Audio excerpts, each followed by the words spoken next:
Initiating podcast download.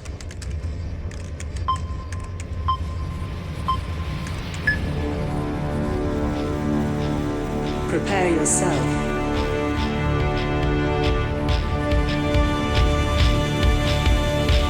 Put on your spandex. Lace up your boots. Wrap your wrists.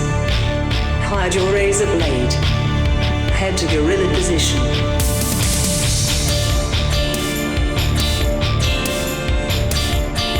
Grease up your hair. Apply baby oil.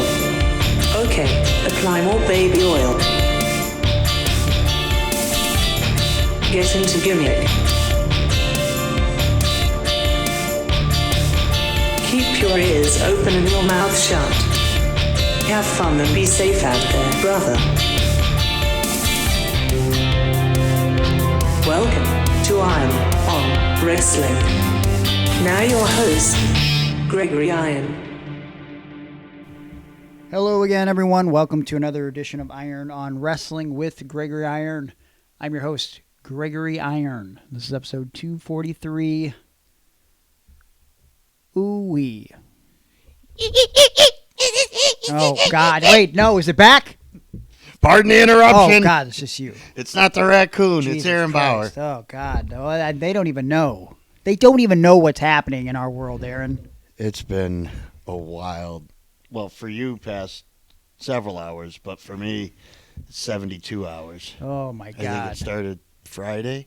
What day is this, Monday? Today is Monday as we're recording, yes. Memorial Day.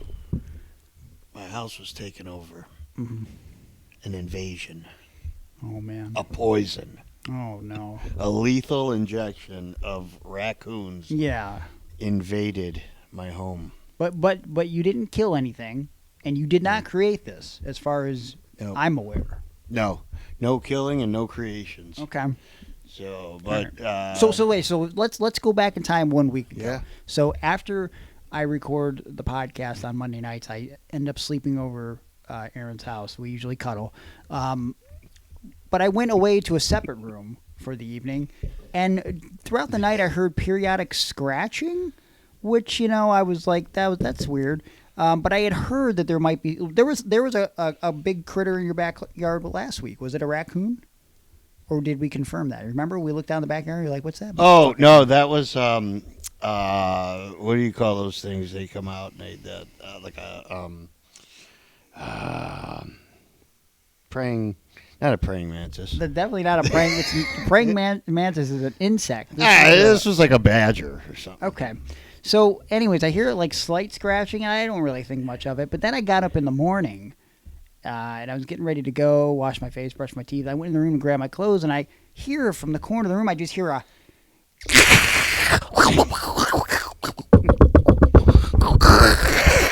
And it's like, it's terrifying. Like, it's something you would hear if, like, you walked into a dark room in a horror film. Yeah. And you're like... It's what's like that the sound? soundtrack. And then you walk towards that sound because you're dumb, and then all of a sudden something pops out and kills you. So I was like, I'm not going to walk towards the sound. I'm just going to pretend like it's not a thing. And then I sort of mentioned it to you in passing because all of a sudden midweek you said you had a major raccoon problem. I was like, oh, you know what? Come to think of it, I heard what sounded like what I thought was just a monster, but probably a raccoon in your wall. So please elaborate. Well, and then I go to my kids and I go, hey, Greg says he thinks he heard maybe a raccoon in the wall. And my son goes, and this is, Greg went to my son's room to sleep without him there. He was at his mom's. Yeah. And so Greg goes into that room. So I say, hey, Greg was in your room. And he goes, oh, yeah. I wonder if he heard that raccoon. It sounded like you heard there was a raccoon in there the other day. And I'm like, wait, he said what? Huh? You knew about this? And he's like, well, yeah.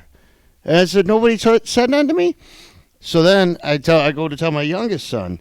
And I'm like, hey, man, these guys all heard about this raccoon. These idiots. No one said a word to me about it. And he goes, oh, come to think of it, when I went to use the phone to talk to a girl the other day and I went upstairs to Xavier's room, he's like, I was in that room and I definitely heard what I thought maybe were cats.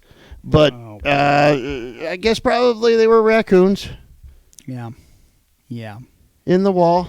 So now we fast forward to today. Well, I guess Let's fast forward to Friday. Backtrack, a little bit here. I'm trying to watch SmackDown and take care of some business in the bathroom.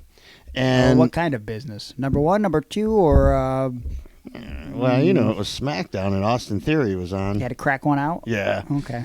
Yeah. Didn't want your that dad- A-Town Down Under. Didn't want to see your dad to see you in front of the TV doing that. So I opened the bathroom door because I was going into the bathroom, and I hadn't, contrary to what I would lead you to believe on social media, I was not sitting down on the toilet. I had heard the noise. I opened the door, and there was a raccoon that had fallen through the ceiling, and there was another raccoon that was looking down on first said raccoon, which was now in the toilet because the kids weren't here this weekend, so they were with their mom. So I don't flush the toilet or put the lid down. Okay. So there was a raccoon just swimming in my pee. Okay. And the other one was looking down at it like it had choke slammed, through the steel cage, Hell in a Cell type of deal. Yeah. Good God Almighty. So I didn't know what to do. So I called a couple raccoon agencies or whatever they're called. And everybody said it's a holiday weekend. So one person got back to me, said $650. I'll come get one raccoon. Jesus Christ. Now, if there's more than one raccoon, then it's $650 for each raccoon. Oh my God. And I already had 2. Yeah.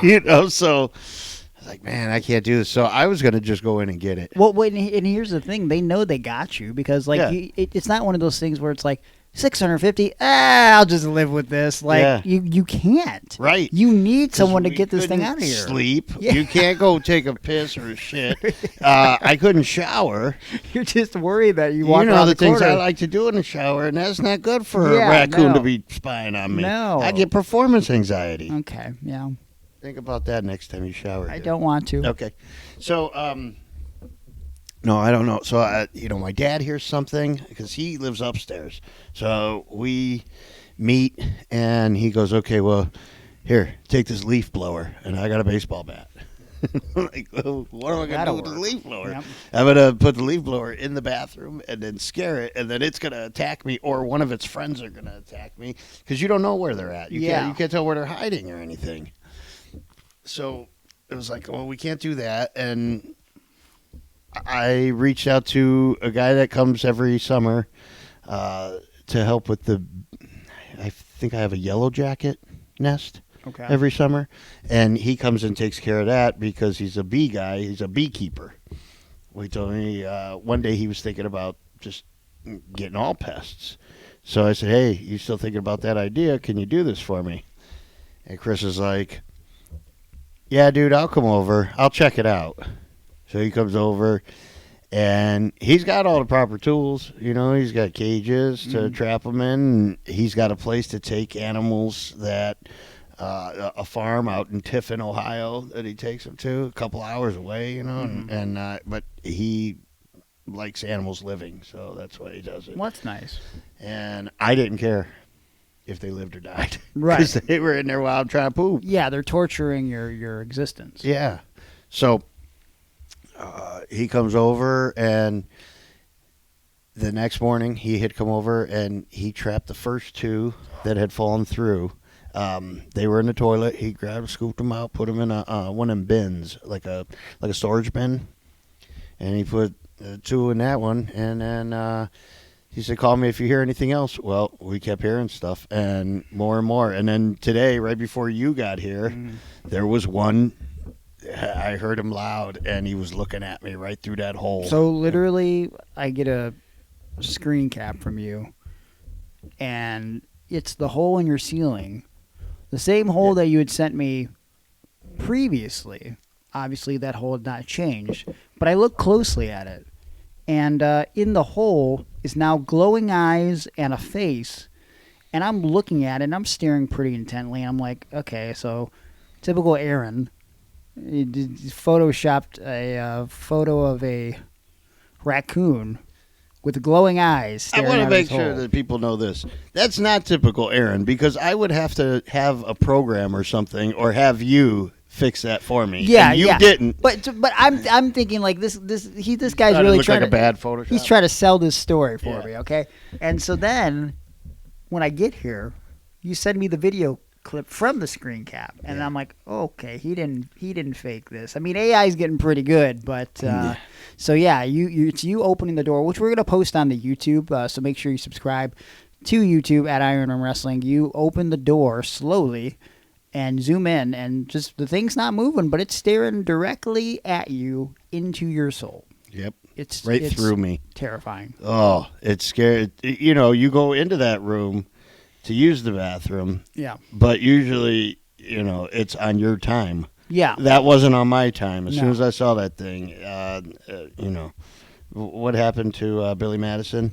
Everybody pees their pants my age. Yeah. Yeah, Well, you're not so- cool unless you pee your pants. Well, I was fucking cool today because I had pants full of piss. And then so dude comes over, he's like, hey man, you know, this guy, God bless his soul, man, he'd been over 6 times this weekend. Yeah. Because there wasn't just one or the two, there ended up being several of these raccoons, and we still hadn't gotten the mother, but the mother's the one that was staring at me. Yeah. The motherfucker. Okay. Fat motherfucker. All right. Bitch ass. We don't condone fat shaming raccoons here on the show. Just want to point that out. I don't condone raccoons. All right. So, but the moral of the story is the gentleman came back. He ended up finding where the raccoon had been basically getting in. Yeah. Sort of found the pathway and stuck a cage into your dad's closet Yep. upstairs. And he then took the time to cut a hole into your garage just in case. So that way it could fall out, because the hole it had gotten in was too small now for it to get back out. Okay.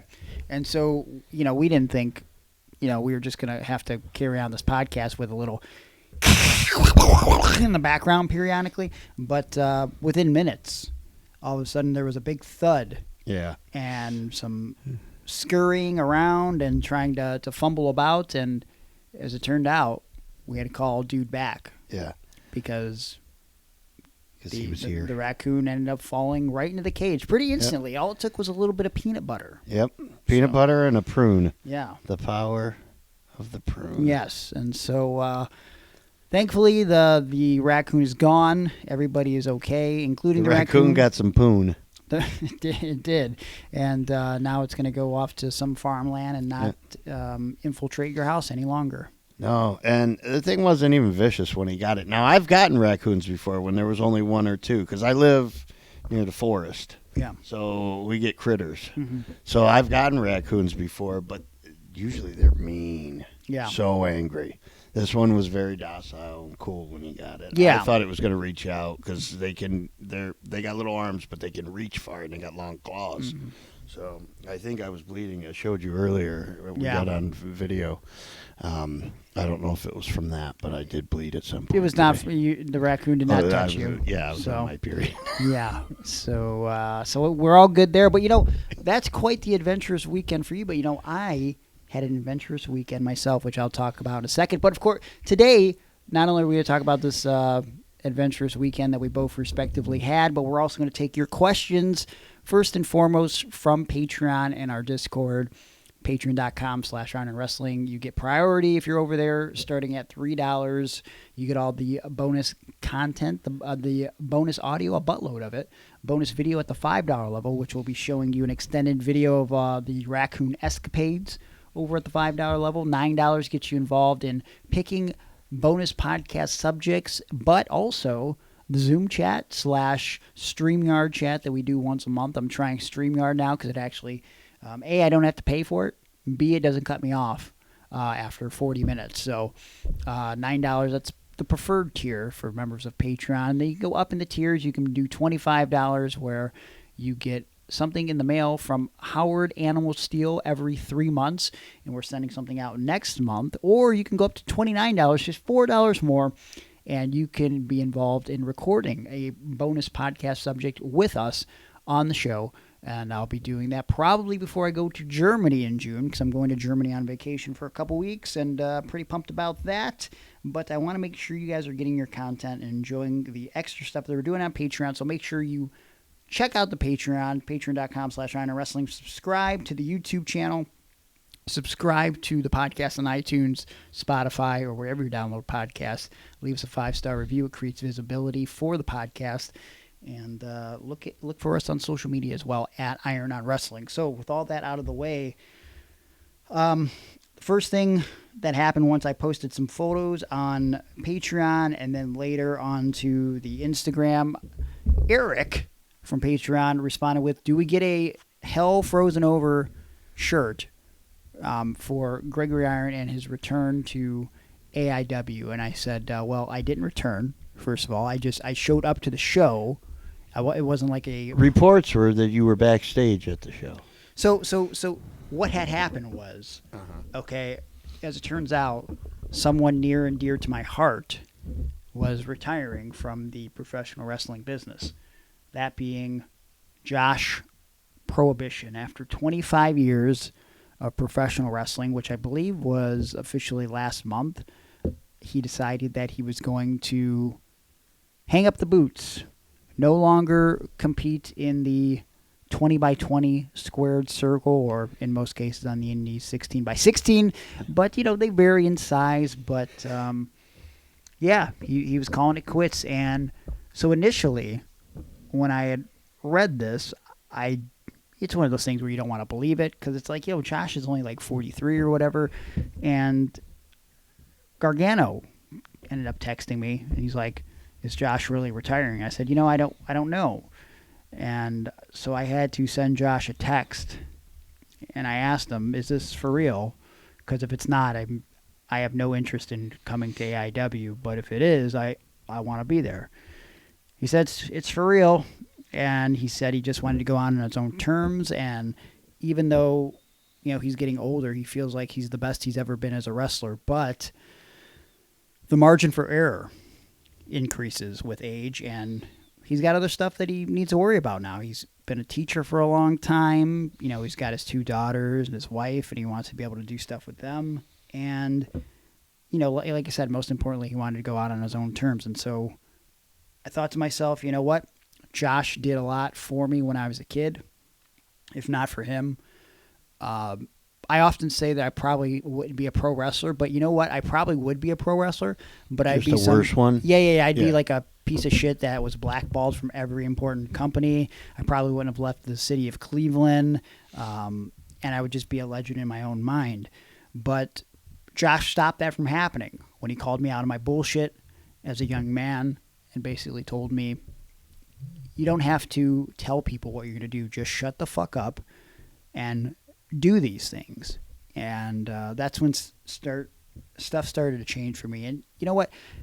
Josh didn't just help train me. It was a mixture of JT Lightning for the basics to start, Josh Prohibition reteaching some of those basics that were taught to me incorrectly, and adding some psychology to it. And of course, me and Johnny Gargano learning together through watching tape and, obviously showing up and training every week and figuring this out together.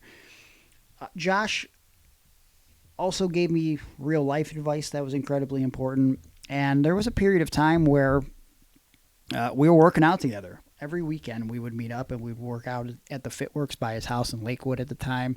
And we'd get some breakfast or some brunch after. And it was around that time that, it was worked out that we were going to do our angle in AIW. I'm sure you remember the series of matches we did back in the days when you were commentating, Mr. Aaron Bauer. Yeah. I can't remember how many matches we had. At least 2 or 3. I think one was like a tag match with me and a dream partner. Me and Cabana. Yeah, my idea for that was for you each to pick M-Dog. I remember that. Yeah. Actually, I forgot that part of it. And that's how. And then M-Dog would turn heel by going with you and beating Josh. Right. Well, no, I'm sorry. Who was heel? Josh was heel, right? Mm-hmm. Yeah. Unfortunately, that was probably the worst match we had. Like, not Yeah. that it was bad, but a lot was off about that match, and I can't remember why, but I just remember we all went backstage after just, feeling really poopy about that Because one. of Cabana. I don't think it was. Why would you say that? Because I don't like him. Okay, taking personal shots here, but the matches that we did have, particularly my fondest memory of working with Josh. The first time I wrestled Josh was in PWO, and I remember I shit the bed. Yeah. And it probably isn't as bad as I remember, but I just... No, it's bad. You don't even remember what match I'm talking about. But I wrestled him at Mount Carmel when PWO ran there the one time in Cleveland. And it was for the PWO championship. And just like there was things that I knew Josh did that I was just fucking up. And when he went to give me the drunken driver, which was the double underhook pile driver, like I didn't even post good for him. I didn't put my legs straight up, and he almost broke my neck on the drunken driver because I was just dead weighting him. And I remember I hated myself, and I was like, geez, this guy's never going to want to work with me again. But he pitched this whole thing to do a street fight with me at AIW, and it's probably the first real standout moment I had during my time in AIW. I think that was one of the moments where I remember, I don't know if I've ever even mentioned this before, and you probably have more insight than I do.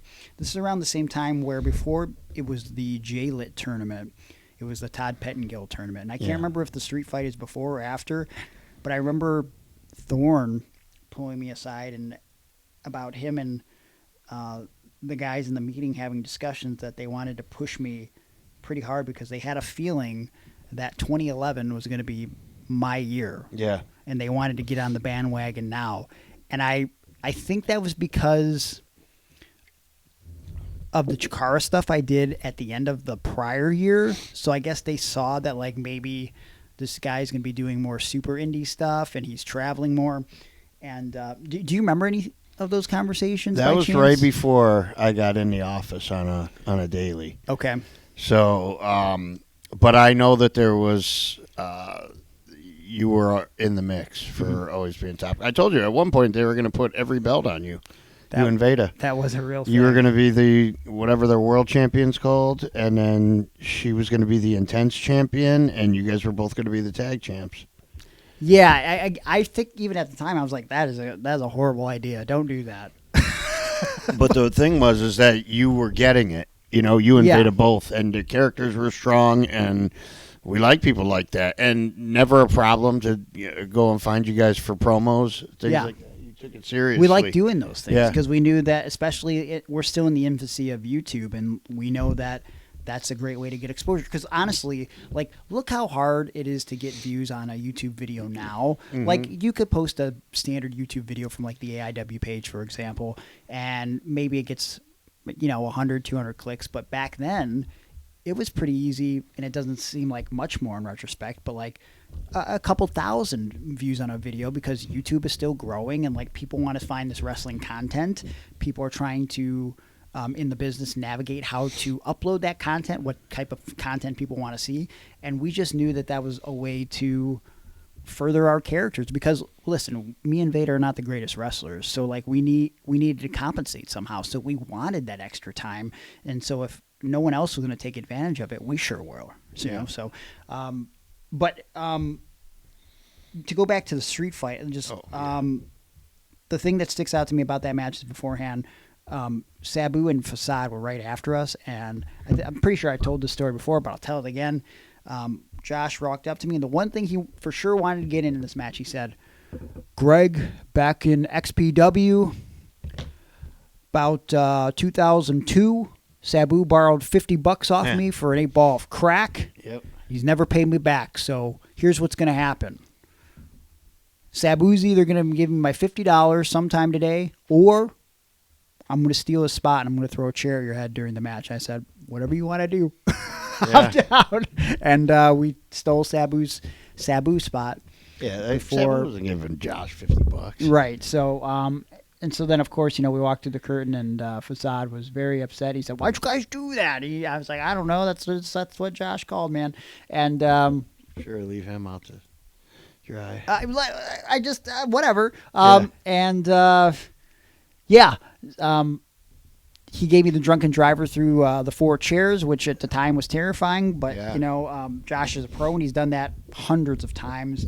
And, I feel like I walked away from that feud not only in a better position in front of the fans, but as a wrestler. I was better for working with Josh.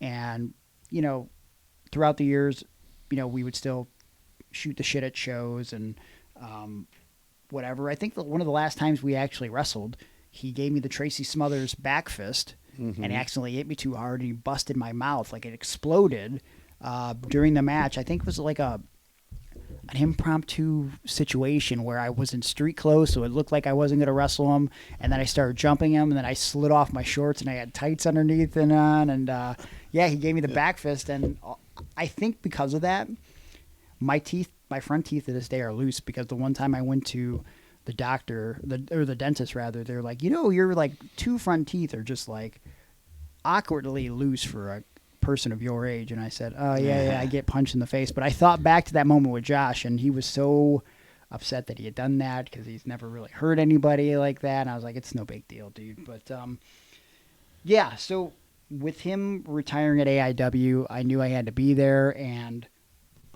so basically, once I confirmed that this was a real thing, I text John Thorne, and I just said, hey, dude, I want to be there for Josh's last match next week. Is it cool if I come down? And he responded immediately, no problem, come on down. And I think the scuttlebutt on the internet for a long time is I've been on the outs on AIW for a number of reasons, depending on who you talk to. Mostly somehow it's circulated amongst fans that I'm a cop caller and all this other bullshit.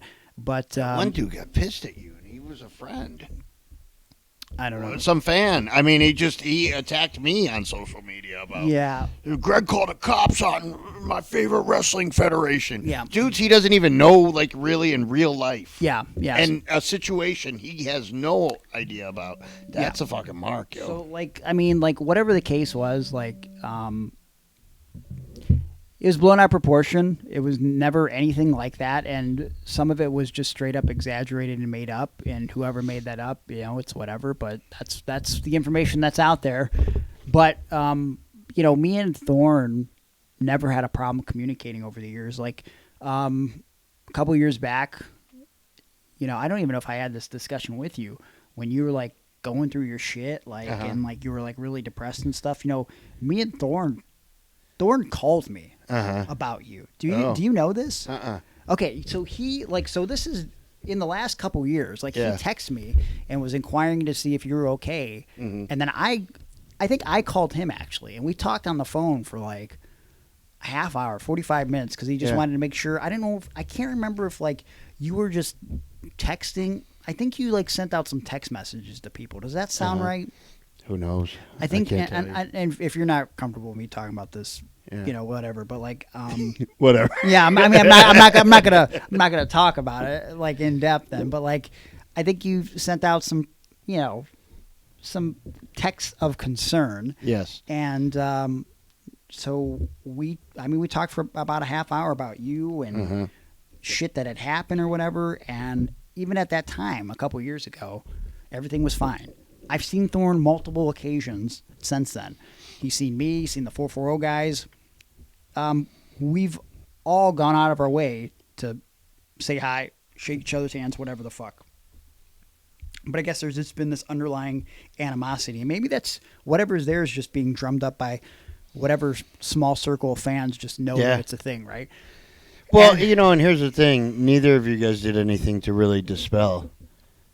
You know what I mean? Right. Nobody came out publicly and was like, hey, I don't really have a problem. I mean, you've said it maybe on this podcast. Yeah. Like, I don't really care what Thorne does or right. whatever. But, So, whatever. So I ended up going to the show. And I do want to say this, typical worker fashion, because my girlfriend asked me the next day, like, so did you pay to get in the show? I'm like, no, I asked John if I can come to the show, and there was no problem. And also, on top of that, I didn't pay for parking or anything because I went to pull in the venue, and, I still got a little bit of that carny in me. Okay, I pulled to the venue. The guy goes, $20. I go, I'm one of the wrestlers. Yeah, So he's like, oh, okay. You can go park down at the other parking lot down the street, and like it's free. And so like I went there, but then they were trying to charge $5 for anybody who wasn't a wrestler. So I was like, oh, I'm one of the wrestlers. They told me to come down here. Yeah. He's like, oh, okay, yeah, just park over there. So I'm like, yeah, I'm not paying for parking. Like, You know what? After I was out of AIW for a couple years, and I went back, like maybe my first time after being gone for a couple years. Yeah.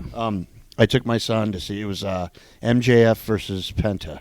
Oh, okay. Yeah. Okay, so it was my kid's birthday, and Penta's his favorite. So we go to the show, and I pull in the parking lot, and I just pull in where the fans park, you know. Yeah. And I paid, you know, whatever it was. I think it was $20 to Oh, to you park. think you're better than me, huh? Yeah, no, well, so I go to get out, and I see Eddie Kingston talking with the parking guy. Mm-hmm. And Kingston looks at me and he goes, "Why didn't you tell him you're a fucking wrestler?" And I was like, "Well, I don't." He goes, "That's what I was trying to tell him." Yeah. And so Kingston was telling him that I shouldn't have to pay, and Nice. I wasn't even thinking that just because I'm not, I guess, a carny fuck like you guys. Yeah. Well, I still was going to save $20, you know. Yeah. And I should've, yeah. I actually I didn't want to bother Thorne day of the show, so I was messaging back and forth with senior referee Tom Dunn. And so Tom Dunn met me when I came into the Senior building. citizen referee. And actually Tom Dunn wasn't the first person I saw. I saw a lot of old faces that have helped on Ring Crew, but I also saw a lot of younger students. And you know what? Every single one of them treated me with the utmost respect. Like whether I walked up to them or a lot of them came up to me and shook my hand, introduced themselves. And then I ended up seeing Tom, and man, it was nice catching up with Tom. But at one point I had to look at him, and I went, Tom, at what point? And he was like just dragging on a cigarette. That's what my question was going to be. And I go, at what point are you going to start aging? Because you've looked the exact same since I saw you for the first time in 2005. And he goes, oh, I don't know, maybe at some point. I mean, if you stare at me in better light. And he's still a ref that chain smokes. Yeah. I've always said my favorite memories of smoking when I smoked cigarettes was standing outside of AIW with Ruby Soho and Tom Dunn smoking cigarettes. It's so weird. What a combo. Yeah, and then, right? Like, that's my cigarette story, is that I used to smoke Newports with those guys. And then a lot of times Kingston. But Kingston was a lot of times involved in things backstage, so he didn't get to get out and smoke as many cigarettes. Right. But when, what's the manager's name of Willow? Oh, Stokely, yeah, when he cut that promo and said that Kingston smells like Newports and Burger King. Yeah, that was true because I've been to Burger King with him, and we smoked Newports before and after our double cheeseburgers. Yeah, well, he rodeo whoppers. He doesn't mention that he also sort of like has that cleanly stench of Planet Fitness because he loves Planet Fitness. My guy Eddie Kingston, big supporter of the PF. All right. They got that little cleaning liquid solution they use there, and I'm sure that, you probably, the Newport smell overwhelms that, I would imagine. Hopefully. But, so me and Tom Dunn had a nice little conversation, and Tom said, so you want to go meet Kurt Angle? And I said, yeah, actually. Yeah. And I wasn't even prepared for this. So then I pulled out my Kurt Angle action figure and my Kurt Angle Funko Pop. So you weren't prepared for this, but you had those things on you? No, yes. Coincidentally, I had these things on carry me. a Kurt So Angle I said, dolly. well, I wasn't part of my plan, but sure, I'll meet Kurt Angle, arguably one of the greatest wrestlers of all time. And so I went and I said hi to Kurt. I got a nice little picture with him. And I just, I told him that he was part of the angle with Zach Allen that inspired me to be a wrestler. He's one of my all-time favorites, and he was just Did you tell him how you teamed with Zach? I did. Yeah, I made sure. I said, and I literally said this here, and I said, not to put myself over, but now I'm going to proceed to put myself over. Like I do team with Zach Allen, and he's like, oh wow, that's so cool. How's Zach doing? I'm like, he's doing great, and so I got to meet Kurt Angle, and then I saw Thorne, and I walked up to him, shook his hand, gave him a hug. I said, hey, thanks for, allowing me to be here. He's like, dude, no problem, anytime. And I just tried to be cool. And I was like, where do you want me hanging out during the show? And he told me like there was an area like by the seats, like with the tables and stuff. And, the janitor's closet. Yeah. You bought a ticket, right? And you can hang out in any of these rows here. Yeah, and I said, hey, do you care if I go backstage, say hi to some of the guys? And he was like, dude, no problem. Yeah, it's whatever. Go back there. And so I went back there, and I was meeting the production guys and talking with Derek Direction or Derek Dillinger. Now we had a nice little conversation. I want to point out that because I was there, many people were looking for you. Yeah, and there were much disappointment. I don't live that life anymore. There was no Aaron Bauer. There's no Fresh around. One in particular.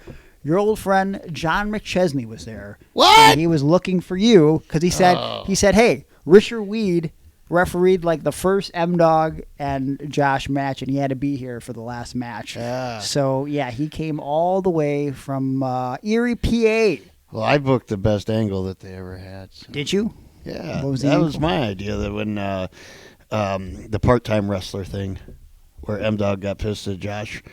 And M-Dog was the one who turned heel, and Josh was the babyface. Oh, yeah, that from a few years ago. We sat in the blue sky, me, Biggins, and Thorne, and booked that entire angle out. And it was only because we had feuds for everybody going into Absolution. Yeah. And we didn't have anything for Josh and M-Dog. And they're like, we cannot put these two back together. Yeah. And I said, no, we can. But this time Josh is the babyface. There you go. And then Thorne was like, you know what? I can go to each one of them privately and say things that'll rattle them about the other one, and we can get some real life heat here. Well, and it felt like we did. This is when they were doing dudes on TV, right? Because it was like M-Dog because he was on Lucha Underground. Oh, okay. And this isn't the same era? I thought maybe then. I think it was. I think we're 2 years before the dudes on TV. Really? Yeah. Because M-Dog would have already been a bad guy, or then he would. He stayed a bad guy because then he started doing a pile driver and stuff instead of the flippity do off the top rope. You know what? Because he started doing dudes on TV like back at that the last he did Absolution. Lucha Underground. Yeah, that's what I'm saying. Yeah, that was 10, Absolution 10. So a couple years after that. Okay. Yeah, so we did their feud. I forget which one that they feuded, but that was with the Fear and Glory promo that Josh cut. Yes. And then M-Dog cut the best promo of his life. So. Yeah. Well, it's based in reality, yep. Right? And that's hard to pretend. Well, you know what Thorne and Biggins are. They get you. They will work you until you're fired up at somebody. I had a fucking imaginary feud with JC. Was that the dude's name? Yeah, Malcolm Farrakhan. Yes. Yeah, where those guys kept riling me up, and he said this. He said, you don't even know how to work. And he said he could fuck every girl that you could fuck, but he'd fuck them twice as long, and blah, blah, blah, blah, blah. And, boy. Eventually, after a while, I ended up, throwing real punches to try to break that guy's nose during the match. Jesus Christ. Oh. Apologies for that if you're listening out there. He's not. JC. And if somebody that you know is listening, just get that word to him. If I could, I think he's blocked me on Facebook and on X. But really? Yeah. I mean, because then I started the whole Firestorm. Or he started Firestorm and I started Burning River. Yeah. I challenged him to a decathlon. Well, but it's it was unfortunate we can never get you to bring back Burning River now that you sold the rights to Chuck White Sox Johnson. Who ran shows as Burning River? Yeah. He owns the copyright. You know what? We have a lot more to delve into regarding this return to AIW and some Josh Prohibition memories. So let's pay some bills, and we will be back with more stories here in a sec.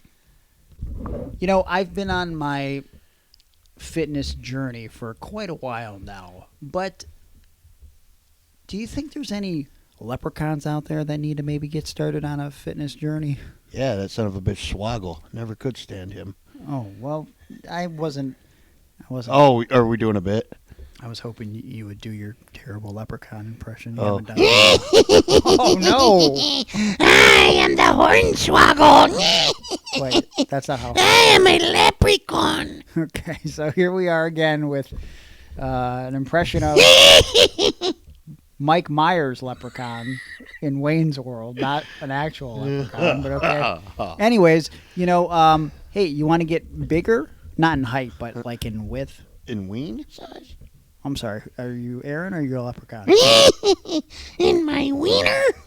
Just in general, because, you can go to TNT-health.com, and they have a variety a variety of products that could help you, gain muscle, get I bigger, have a stronger. variety of gold. I'm sure you do. Well, maybe you should take some of that gold and after you peruse some of the great products that they have for all of your health and wellness needs, you actually buy some stuff. Use our promo code IRONON, IRONON, and you'll save 10% on everything you buy. That's every single item you buy.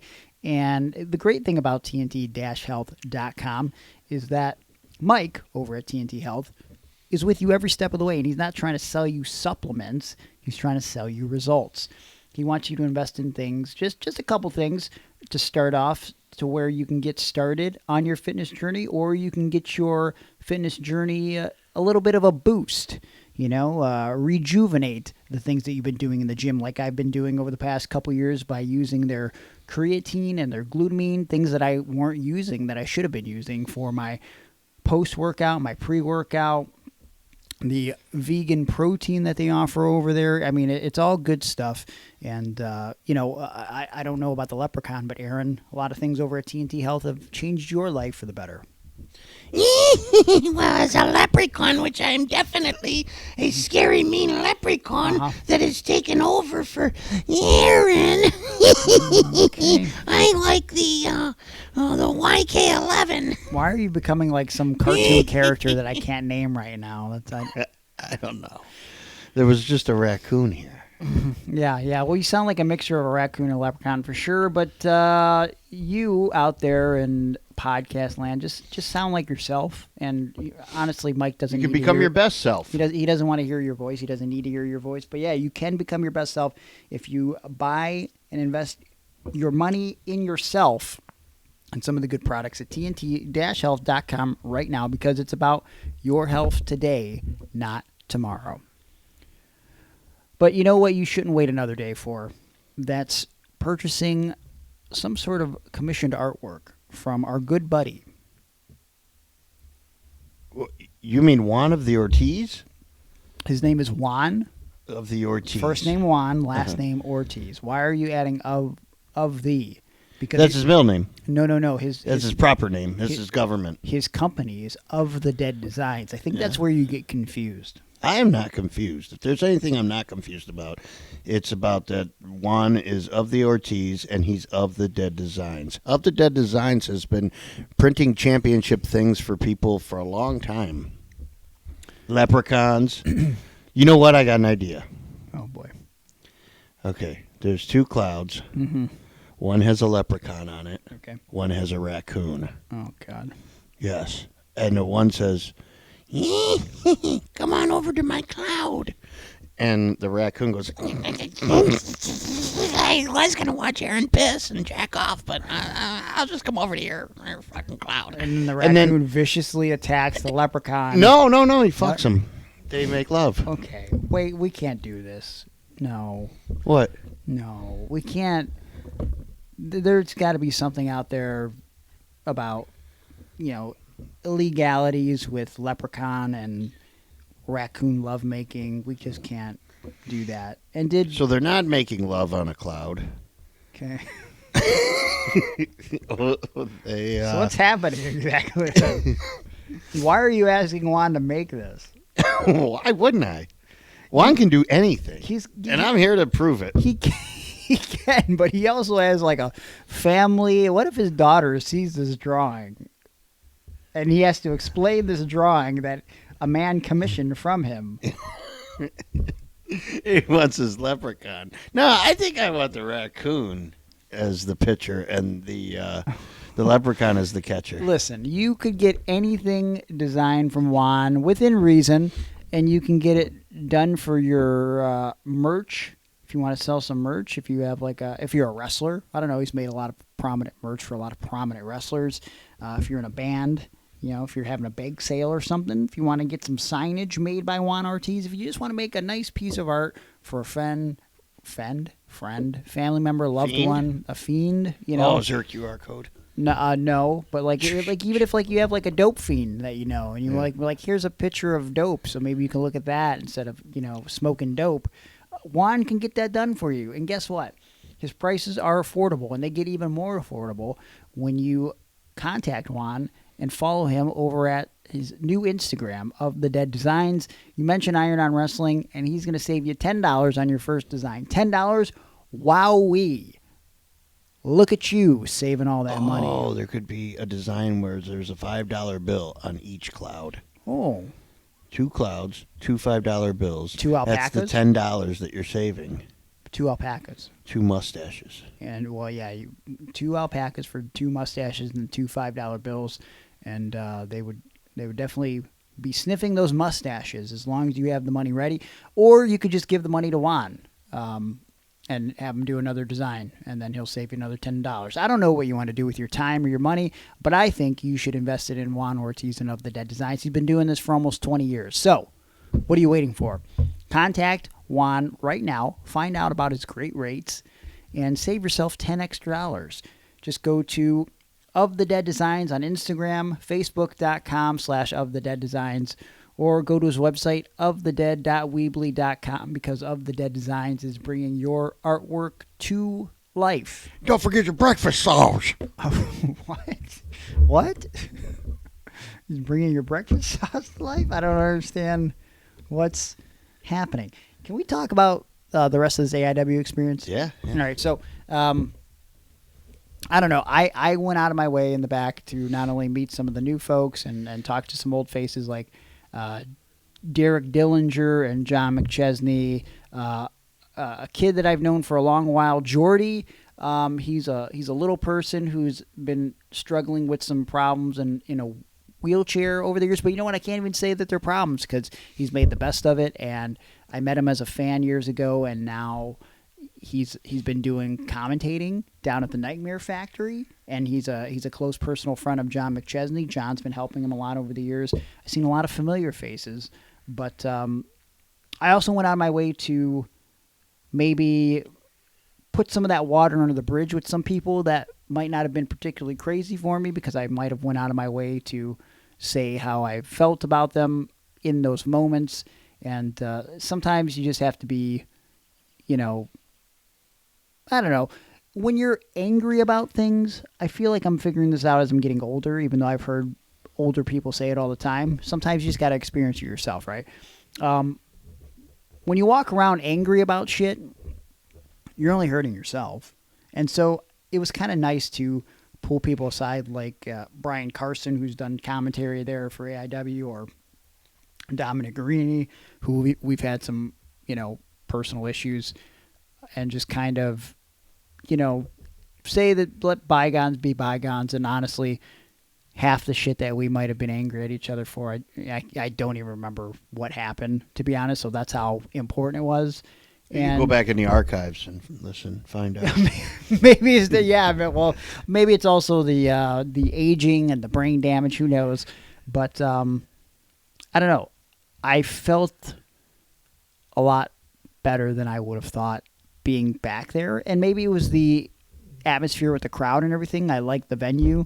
I wrestled there for Circle 6, but they used a different ballroom. They used the actual ballroom that used to be used for ECW when they come to town.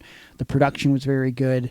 Not the group, but the actual production of the show. The lighting was well done, and I don't know. It was nice being back there. But I think the crux of this story is Josh Prohibition's retirement. I got to walk up to M-Dog, and I know he had some concerns going into this match with Josh, because his feelings were, oh, we got to have this like crazy match that everyone's expecting and like do a bunch of our old shit. I was like, well, I mean, there's going to be probably some throwbacks that people are expecting, but I had to sort of reaffirm with him, people aren't here for, your best match of all time with Josh. They're here in support of Josh and his last match, and so they just want to feel that emotion. So if you can do that, that's what it's all about, right? That's the core of wrestling, is emotion. And it was nice seeing Josh, and he had a documentary crew with him. I guess there's been a documentary crew filming an AIW documentary for like the last 5 years. Okay. They had funding for it, and they lost it during COVID, and now they're back. And I guess Josh's retirement is going to be a big part of this documentary. So that seemed super professional. Mm-hmm. And when it came time for the match to go to the ring, maybe about 10 minutes before, Josh walks up to me and he goes, "Hey, towards the end of this match, the locker room's coming out to surround the ring, pound on the mat. Do you want to go out there?"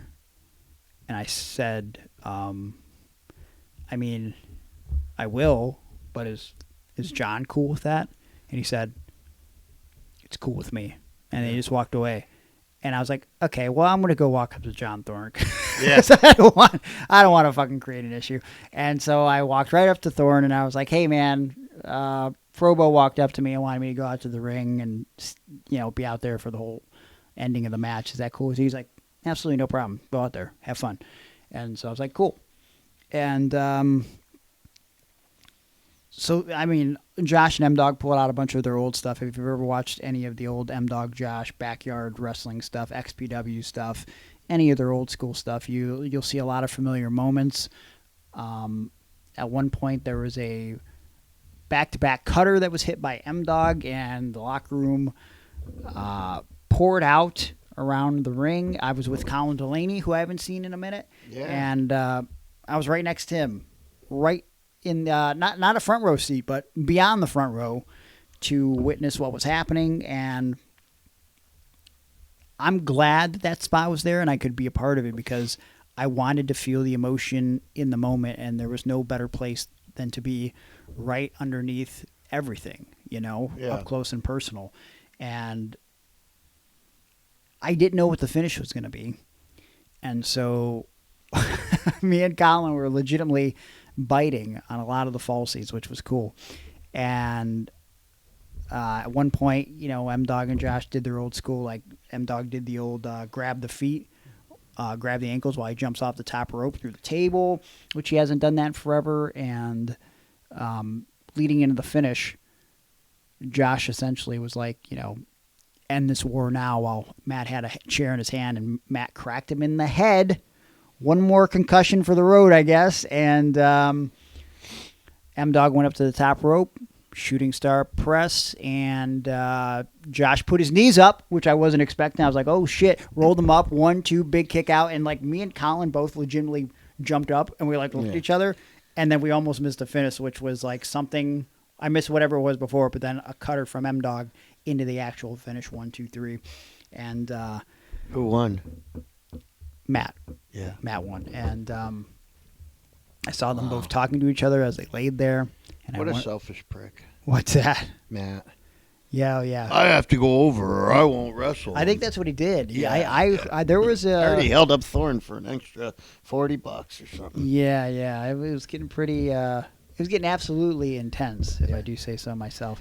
But Josh had his family in the ring after that and basically put a bunch of people over. He put Philly Marino over, which I really respected because I think those kids have been busting their ass for a long time.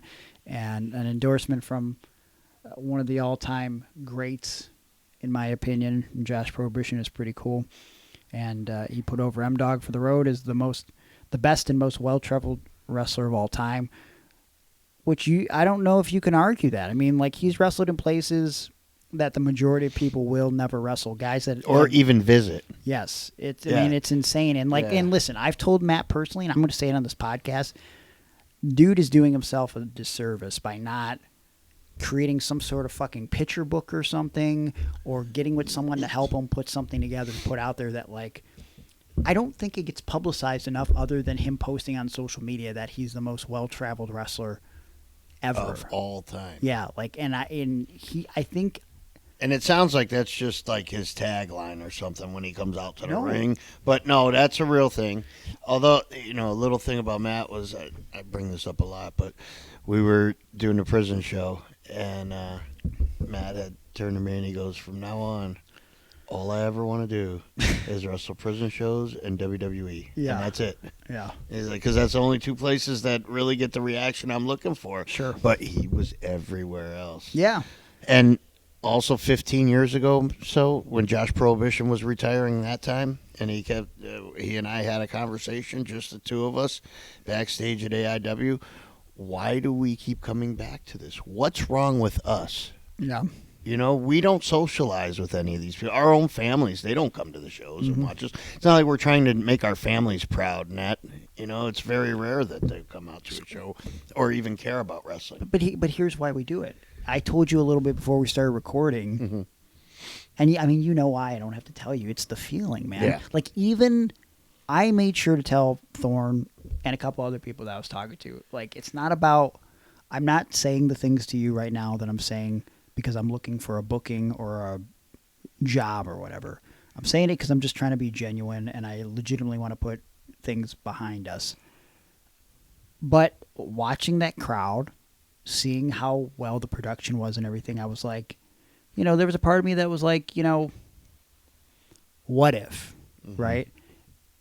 Because as I told you before we recorded, sometimes in situations like this, if I don't wrestle a certain place, but they have a crowd like that and whatever the hell, who am I hurting besides me, right? Like, I live for that feeling. Yeah. And, you know, kudos to Josh to be able to end this on his own terms and to have a crowd like that to perform in front of on his final night. Yeah. And, you know, essentially in his post-match speech, which, thank Christ, he wrestled before the gauntlet so I could leave. I like when I got there and I saw the run sheet, I was like, whoo, because that would have been another hour. Yep, at least. So I could leave at 11 instead of 12:30.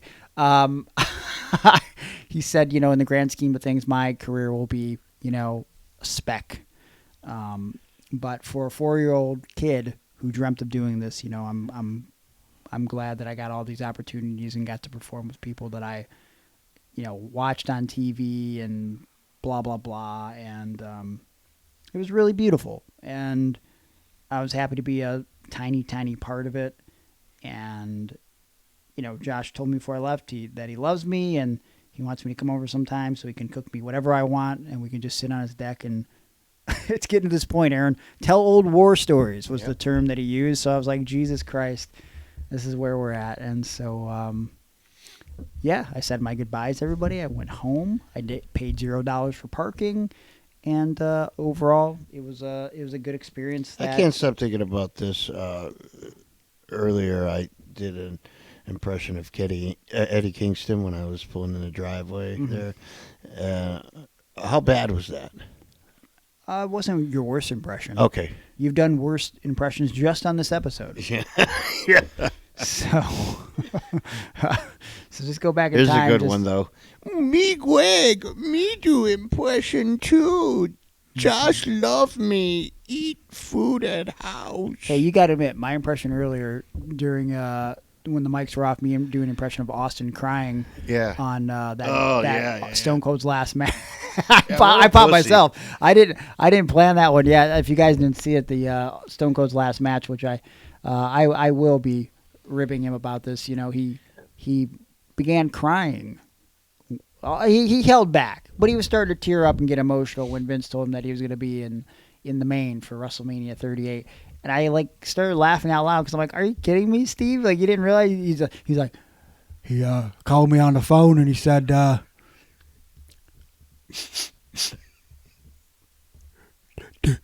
you want to go on last?" And I said, "Hell yeah."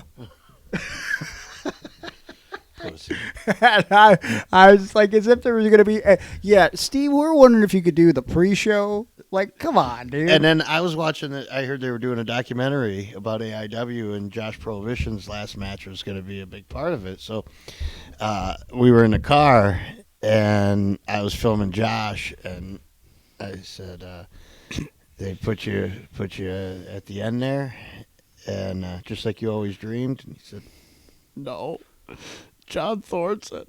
The gauntlet is what the people are there for. Yeah. And that's going on at the end." Yeah.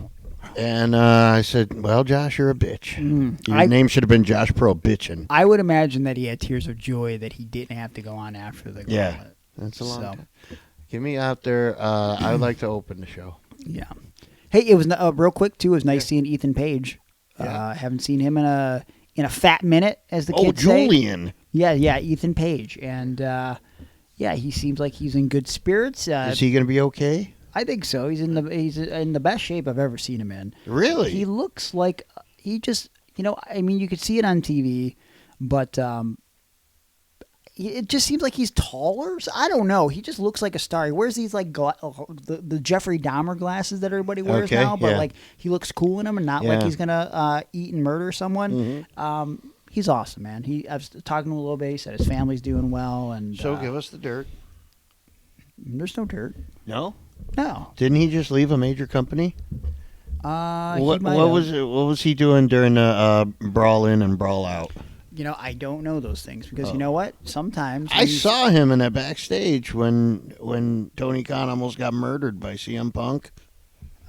Was he back there? I don't think he was. I think he was hiding under the table. Oh, okay.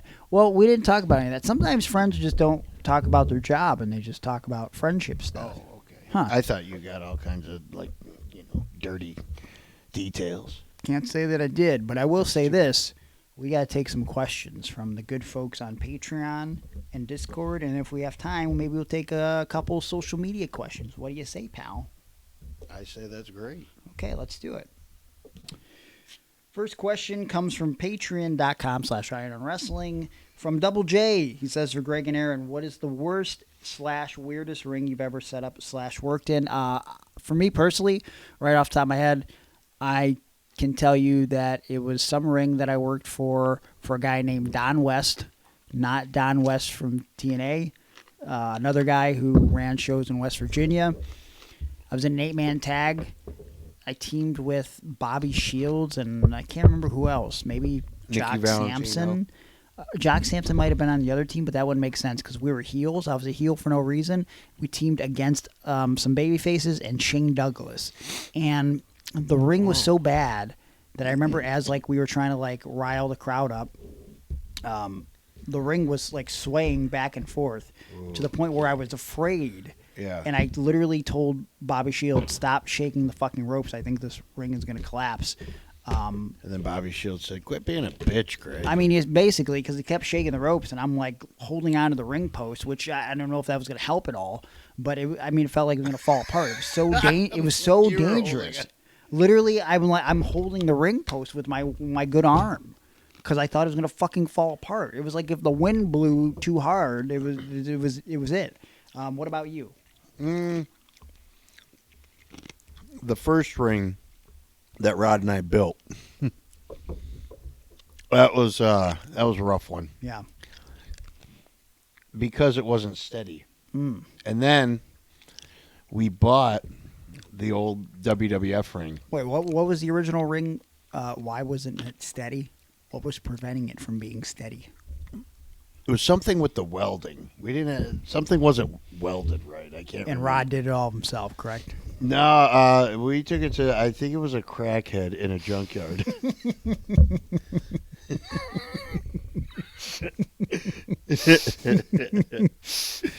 Yeah, sorry. Rod said, bro, this guy get us a deal. Of course, I almost did a spit take. Yeah. Because I'm fucking drinking water over here. There's crackhead in the junkyard. Okay. And then we got the old WWF ring when they sold the rings that were too hard. Mm-hmm. And that ring fucking sucked because... Well, I was going to say, boy, the guys probably really like that one.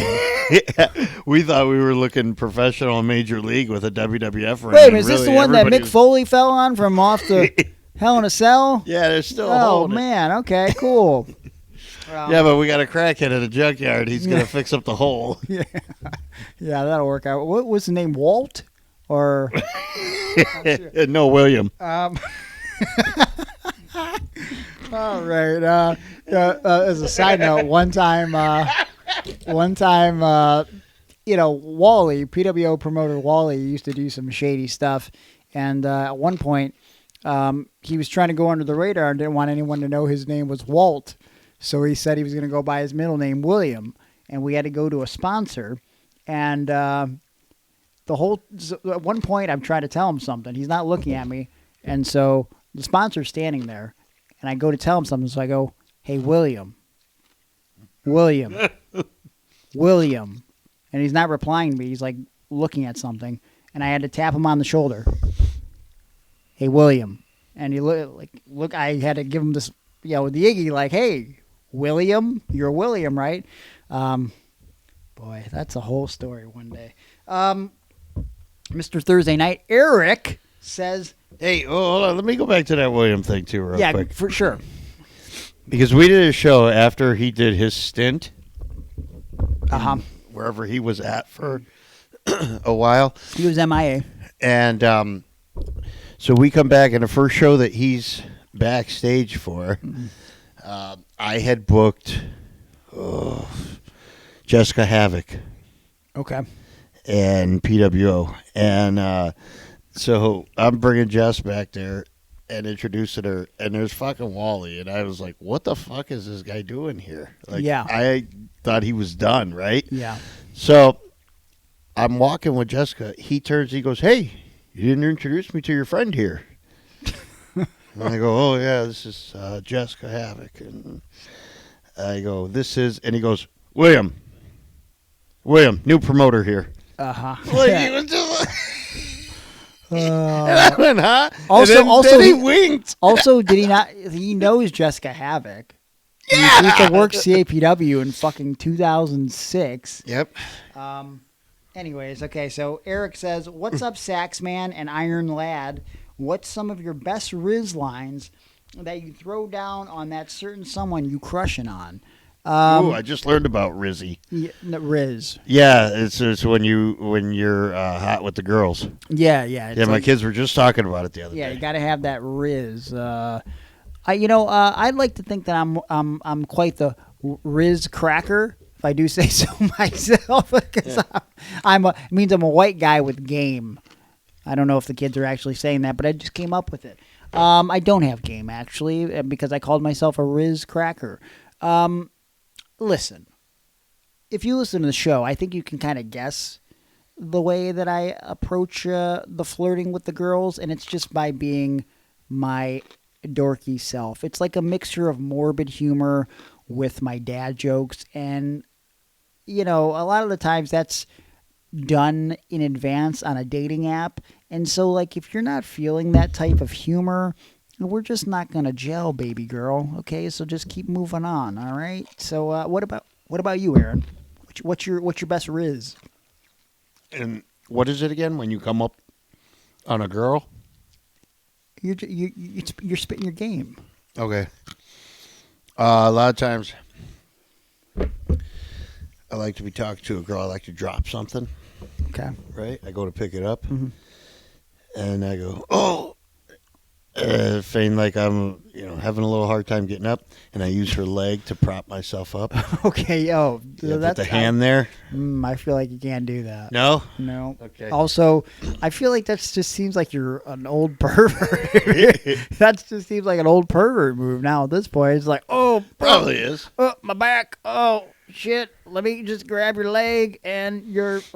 Yep, slowly pulling up on your thigh here. Yep. Oh, I like that. All right. Hey, how are you, hon? Like, what? No, that's creepy, man. Sometimes I like to... No, you know what? Don't even tell me. Sometimes I like No, to say... don't say it. Let's rearrange the alphabet. Okay. Put you and I together. Wow. All right. Buh. That was Bubba Ray Dudley line. Okay. That dump truck ass says, Greg, unbeknownst to me, I just did a show where the majority of the locker room were dudes from a promotion I would rather not work for, due to the reputation of booking/defending creeps and scummy people in the past. So basically, how do you handle situations like that professionally, especially early on in your career when you were just trying to get noticed? Do you just make the best of it, or do you avoid these bookings entirely? It was my fault for not doing more research. The only one on the show that I knew I had to avoid was Michael Elgin. The guys I worked with were great dudes. Pretty sure they requested to work with us specifically because they didn't want to associate themselves with some of the other guys on the card in hindsight. So, all right, that was kind of a long question, but I guess to shorten that a bit, when you're young in wrestling, I get that it's probably a little bit more difficult to turn down opportunities, and so the world we live in now as a young wrestler is much different than the world that I came up in, and I'm sure my world was a slightly different than yours, Aaron. But if this were 2006, I don't think there would be the scummy people that you are talking about. There would probably be no repercussions for their actions at this point, and you would have no choice but to work for them, really. I mean, I guess you could say no, but then you would be bullied because you're trying to have morals, and then you couldn't say anything about the bullying, and it's just like it snowballs downhill, right? Yeah.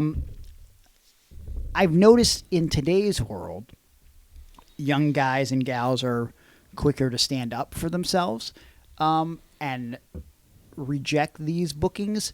I would say a lot of them do it publicly, which is why I noticed, like, they'll go on their social media and they'll make a post about not doing it because of this. I don't know.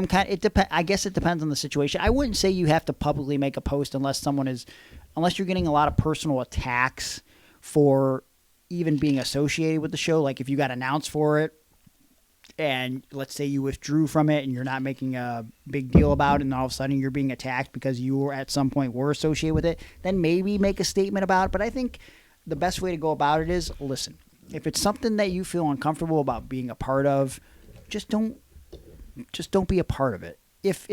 I don't think, like, only shine a light on it if you're doing it for the right reasons. I'll give you a perfect example that comes to mind, and Aaron, you'll remember what I'm talking about. Like when all the Joey Ryan shit came out, and, there's obviously some, there's a lot of allegations. There's a bunch of alleged victims who had made statements about Joey. But then there were the other people that weren't victims of Joey Ryan and just heard the news. And they had to take the time on their social media to go, I did this show with Joey Ryan and this show, and one time he booked me for this. And you know what? Had I known, I would have never done it. Or it was just let me get my name out here I'm real quick. sickened to be associated with someone like Joey Ryan. So it's like, that's like the wrong type of post, because like now you're putting the attention on yourself. Like it's unnecessary. You know what I mean? It's like when someone for social media clout for no reason with which, I literally have examples of these people, but I won't say them. They just go like, fuck racism. And it's just like, all right, yeah, of course you're going to get retweets and likes because, like, other people see that, like, yeah, I also don't like racism. But there's, like, no reason behind it. There's no context. A lot of times it's the only way you'll get to heaven is if you retweet something really? like that. Yeah. I saw that before. Retweet this if you want to get to heaven. Yeah, like this. One like equals one prayer. Yes. That's very important. So, yeah, if you definitely want to pray for someone, instead of just praying, you should like a Facebook status or a tweet. Keep that in mind. But, yeah, Aaron, anything you would like to add to that? No, you covered it. You think so? Yeah. Okay. So, yeah, man, just like, just be a good human, and like I don't think you have to make a big production about it unless people are trying to fucking put the heat on you for even being announced for the show or whatever. Like if you don't feel comfortable doing it, just don't fucking do it. I feel like most people aren't going to say shit about it unless they're a piece of shit that are trying to justify the actions of the people that you don't want to work with. Let's see who on Facebook from Patreon commented so we can answer their questions first. Dean Chard, my boy Dean. He said, with MJF's return, what's the biggest return in the last 20 years? Good question, Dean.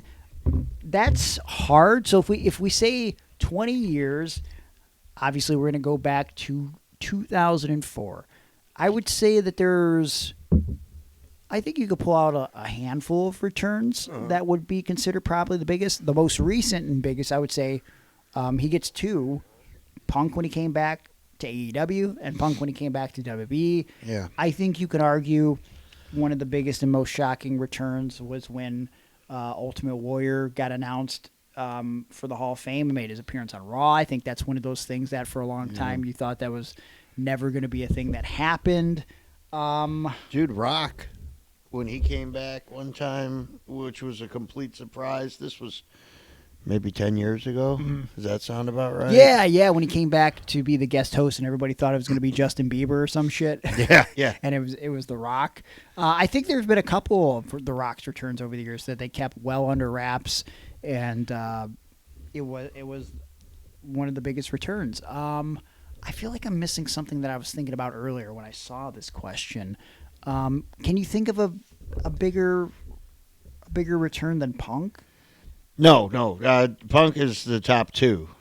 I would say Triple H's Beautiful Day, but that was 2003, wasn't it? 2002, yeah. 2002, Predates just a little bit, just outside of the 20 years. And Stone Cold coming back. Just outside of the 20 years. Oh, for WrestleMania? Yeah, for this past one. So not a surprise, but yet Right. like that. I think that was it was shocking. Yeah. That was the thing I loved about that. And we talked about when we covered WrestleMania 38 is people weren't ready to believe that Austin was going to wrestle until the bell rang, and when the bell rang, I wish I could have felt it in the arena that night. But on TV watching, it was like this surreal feeling of like, holy shit. Like, that's what it felt from the crowd. It's like, holy shit, this is actually happening now. Yeah. Like, this isn't just going to be segment Stone Cold Stunner. Like, we're going to get another Stone Cold Steve Austin match, which is pretty awesome. I can't think of any other big those are returns. that's my top. Who else do we have from the Patreon that we can ask? Juan Ortiz. He said, "Stolen valor in wrestling, Sergeant Slaughter, you fraud." Bet John Cena wasn't even in the Chain Gang. I can't think of anybody else with stolen valor. I mean, Sergeant Slaughter, he's finally come out with that A&E documentary and basically said, like, I've never claimed. He went the Hulk Hogan route. I've never personally claimed to be in the war. My character, Sergeant Slaughter, was in the war, but Bob Remus, he was just a barber and blah blah blah. Which is, Was he? He was he was. Oh going to my barber gosh, store. he could have been Bob the Barber Bo- Slaughter. He could have been, yeah. Who would have thunk? You know, history could be completely different. But can you think of anybody Sergeant Beefcake. If they would have flipped personas, that could be a whole podcast episode. else? It really could be. Is there anybody else with like someone who tried to portray? I heard a rumor that Manny Fernandez has claimed some sort of stolen valor. Like in some interviews, he claimed he was in Vietnam at this point in his life, and then in others, it was like he was in high school or whatever the hell. You know anything about that? No. That's the only other person I could think of. Oh, you mean he was in like the ROTC? I don't remember the exact thing. I think it's like Meltzer reported about it. No, I don't even pay attention to that stuff because everybody in wrestling, like, you know, I don't know that Duke Grossi was really a garbage man. No. I don't Or think Matt he Bourne was really a clown. He definitely wasn't really a clown. Oh, you are. All right. Nothing. Eric LeBoy says, more underrated wrestler, Bobby Eaton or Rick Martel? That is a good question. It's Rick Martel. You think so? Yeah. Why are you so quick to He answer still doesn't get the love. Bobby Eaton gets love and respect because Cornette's still around and hyping his praises. You know what that is? All right, yeah, I could Nobody say talks that. about Martel except you and me and That's podcast superstar Jerry. That's like our three, like you, me, and him are the three guys that I know that we will always talk about Rick Martel and his greatness. Yeah. Like you were a fan of his when he wrestled Jumbo Tsuruta for the AWA title. No, that wasn't you? That was not me. No. Okay, that was No, Jerry then. Absolutely Yeah. not. See, I don't even go back that far. Yeah. I liked him when he was in Strike Force, and somebody just uploaded the history of Strike Force, and I can't wait to watch that. I think it's just like some dude's documentary, but give me 31 minutes and 48 seconds of that documentary. I want to know from the Can-Am connection to Tito coming in and them making Strike Force and then the breakup. Yeah. Give me that. Yeah, I would have to agree then. Yeah, you know what? Austin always put over Bobby Eaton on his podcast too. So it's like there's been a lot. Everybody does. There's been a lot of for there's a legit reason to. Yeah. It's awesome. Yeah, it didn't look like your typical pro wrestler of the time, but Bobby Eaton was one of the all-time greats for sure. Jim Blaylock, our good friend Jim. You want to say hi to Jim? Hi, Jim. I don't think he can hear us. Oh, okay. That's so you're weird. Gonna go that round, are you? Why would prick? you? Best books and memoirs written by wrestlers. I mean, obviously Mick Foley's going to be top of the list. Yeah, but Foley's Tatum Brown. I mean, yes, the other ones are great. You know, Have a Nice Day and shit. Foley is good. Yeah. Those are great books. Man, I remember Tatum Brown. when you told Foley that Tatum Brown was his best work. He gave you a hug and he said like, "Wow, I've never had someone compliment the book in that way." And I've always questioned how good the work was. And for you to say that, what's your name again, kid? And you said Aaron Bauer. He said, "Aaron, you've changed my life. You've warmed my heart in a way that I've never expected." Is that how it went down? Kind of, and then he said, "I just wanna tell you that I look up to you and I love your work." He said that. Oh, I forgot that part. Okay, that's what really happened. The 100% real story. You know what? My interaction with Foley was not a good one. Yeah, A couple of them I've had. sad. So maybe it's just me. It's probably. When I asked him how to get into wrestling, he said his advice was don't. He's a good guy. Yeah. Good guy. Like, fuck you. He tried to save you some trouble. And I've never, yeah, right? And you know what? I've never heard anybody have a bad story about Foley, and I have too. Yeah. It must be me. I feel like because it came out so early in his career, I feel like Edge had a really good autobiography back in the day. No, Dynamite Kids was way better. I've never read Dynamite Kids. Well, that's because you don't know how to read, you pussy. Okay. A more recent memoir that I read that I really enjoyed was Brian Gewirtz. I really enjoyed his. Yeah. You got a little peek behind the curtain there. You know, really enjoyed his story, his time writing for the WWE and how he got that job, especially when Russo and Ferraro up and left. Why are you laughing right now? I just thought of a book. What do you got? I was trying to think of the most recent, and I was talking to a girl. This was a few years ago when I was under the influence, Okay. and she gifted me Odyssey. Is that what it's called? Where do they read a book to you? Audible? Audible, It could maybe? It could be Audible or Audacity. Audacity, that's it, okay. So she gifted me that with, she said, "I got a book for you that I think you'll like. Okay. It's something I would read." So Something? it was something for this girl. And she said, "Yeah, there's a book in there that I would read that I think you would read too." Okay. So it was like some book that made her think of me. Now, the other one, she goes, "And then I got you one for just you. It's a wrestling book. Okay. I hope you haven't read it already. It's these guys. They're brothers, and they're wrestlers. They're brother wrestlers, and they own their own wrestling company now. And they wear really cool shoes." The Young Bucks? I was like, "The Young Bucks?" She's like, yeah, that's it. Oh, okay. And I thought, man, if there was ever a book I just have zero interest in, this would be it. Oh, okay. Wow. I never told her that. And good thing they read it to you, because I put it on when I went to sleep.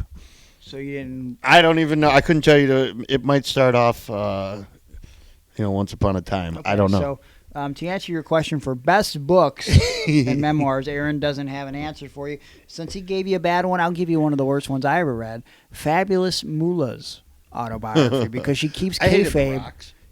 Rocks was not great. You know what? It would be much better now. Kurt Angle's, I did not like. I didn't mind Kurt's, but I wouldn't say it's one of the best. It was most of it's about the Olympics, though. Yeah. With Kurt's book, Yeah. because by the time, he came out with the book in 2001. He'd been with the company not even 2 years. Right. You know what I mean? Yeah. So, Bobby Heenan had a pretty good one too.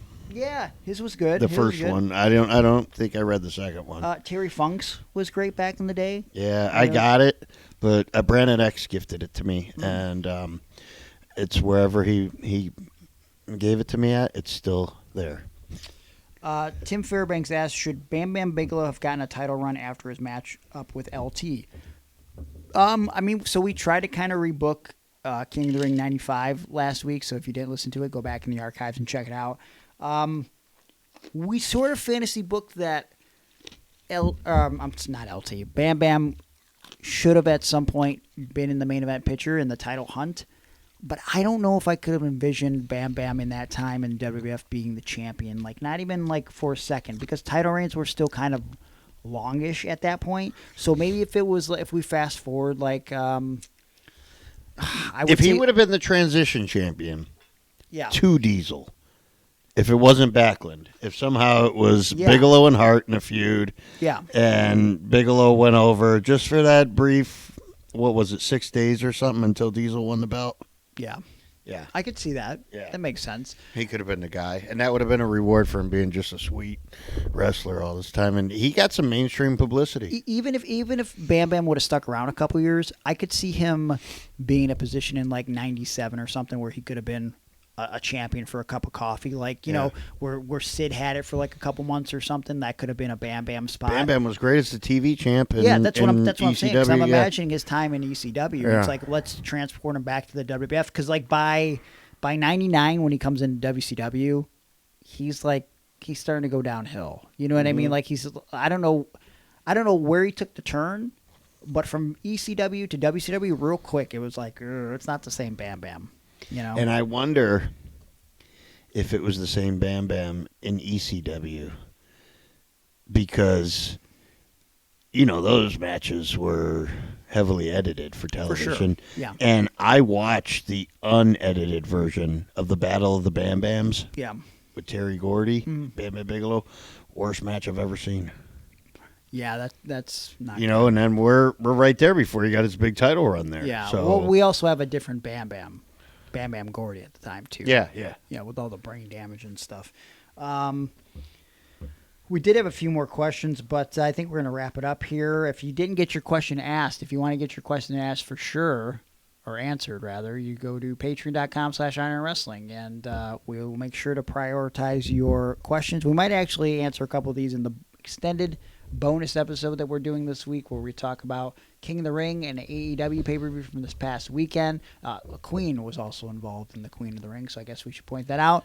And who knows I have an what idea. else? We should change the name to Queen and King of the Ring. You like that? Yeah. Okay, it seems to roll off the tongue.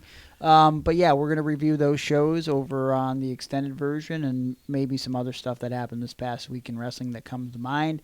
And who knows what else we'll get into on patreon.com/ironwrestling, where you can start out at just $3 and get the bonus audio from the archives.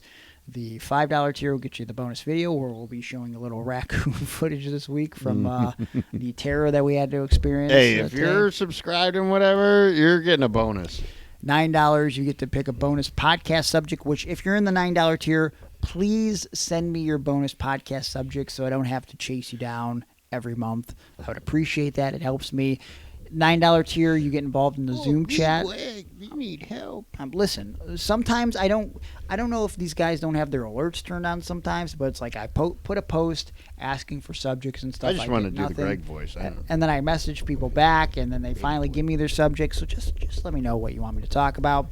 And, we go up in the tiers so you can get something in the mail from us. Make sure you follow us on social media at Iron and Wrestling. Follow me on social media. You can find me at Gregory Iron on X.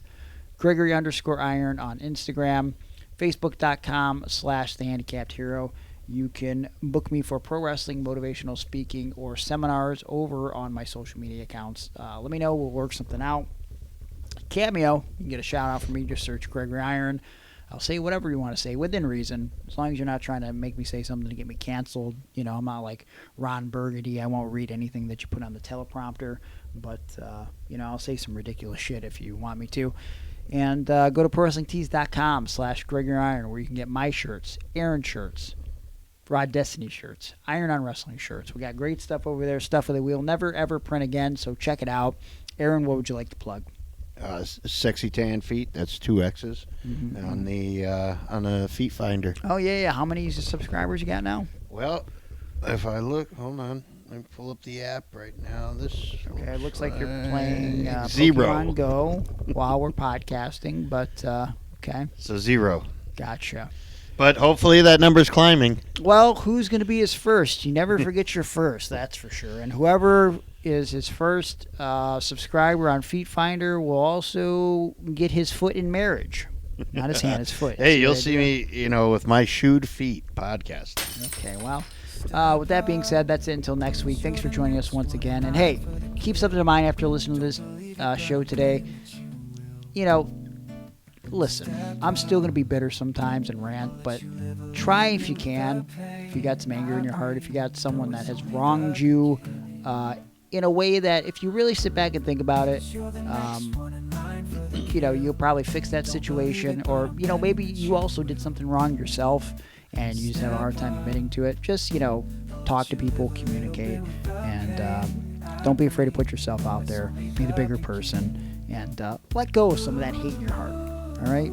Hey, So we it's got to better. get to this bonus podcast. Hey, Because I'm excited.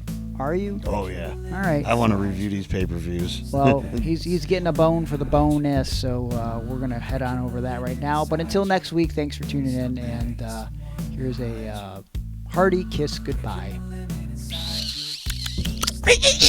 No! Oh, God! Why? Don't run away, bring it on straight to me. Don't run away, bring it on straight to me. Step up, I'll let you live a little bit with the pain that I bring. You know it's only the beginning.